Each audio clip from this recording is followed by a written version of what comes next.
as a married couple, approximately how much will we be able to withdraw from our brokerage account tax-free at retirement per year, assuming we don't have any additional income post-retirement? Okay, so the question I did ask, okay, it is a taxable brokerage account. Cool. Thanks for the clarification. So for the taxable brokerage account, that's really interesting, right?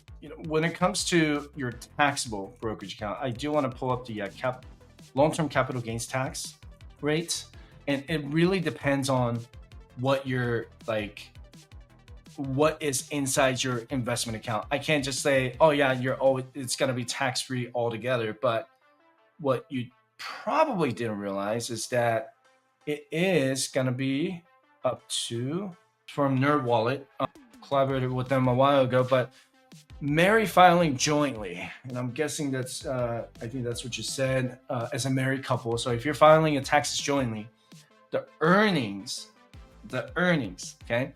So up to $94,000 is tax-free. So what this doesn't account for is the standard deduction, right? So at standard deduction here, so if I put 94,000, is it 94,050 plus 200, okay? So your income can be up to $123,250.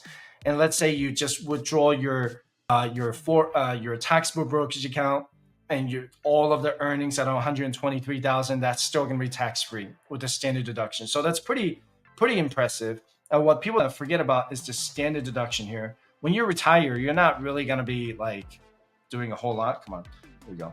It's 29,200. So the standard deduction is going to be changed next year. It's probably going to go up. What we don't know is what's going to happen in 2026. If Tax Cuts and Jobs Act doesn't get extended past 2025, then this is all going to change, right? So we're kind of hoping to see the Tax Cuts and Jobs Act get extended or just permanently stay where they are. So when it comes to $94,050 plus $29,200, and I'm going to write this down, that is your standard deduction, okay? And this is going to be your income, gross income.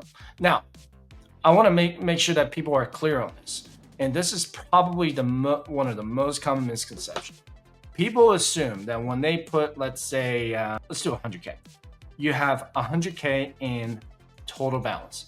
You log into your Schwab account or Fidelity account, and it says your total balance is 100K. And the misconception is that if I withdraw 100K, that whole 100K is become taxable. No, that's not the case at all. When you log into your Schwab account, Fidelity account, or whatever broker that you have, click on cost basis. There's going to be a button that says cost basis. Okay.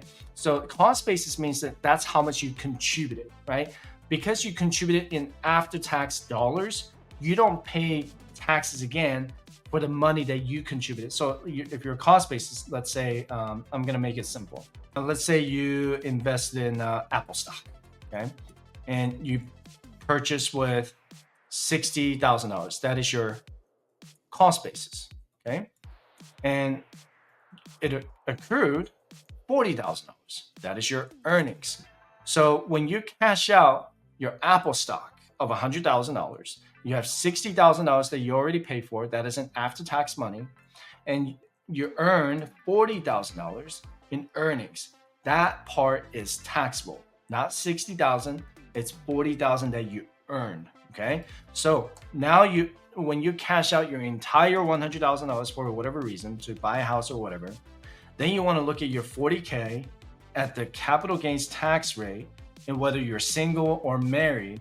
And if let's say you have an income of $100,000 and your earnings was $40,000 right here. Okay. So $40,000.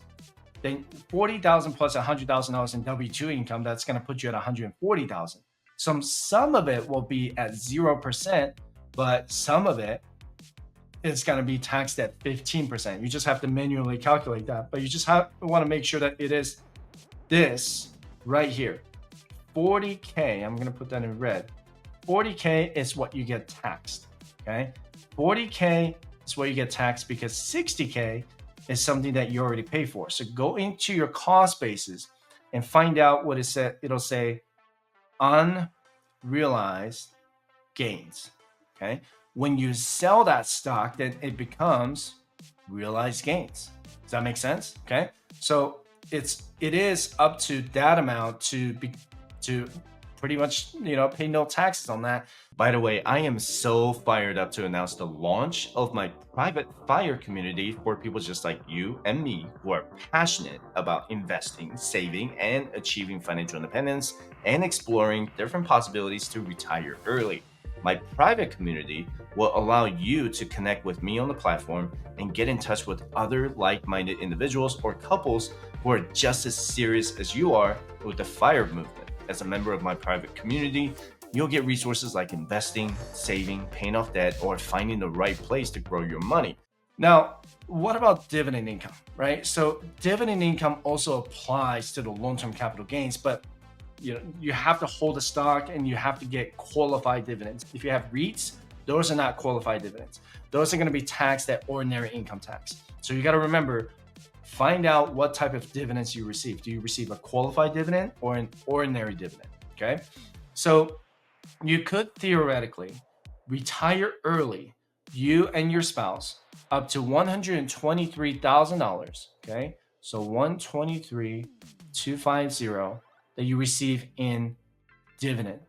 So if you do, let's say, $120,000, and I'm going to do divided by 3% average annual dividend yield. I mean, that's going to be like $4 million invested, right? But what if you just you're going to get paid like 50,000, and that's going to be what?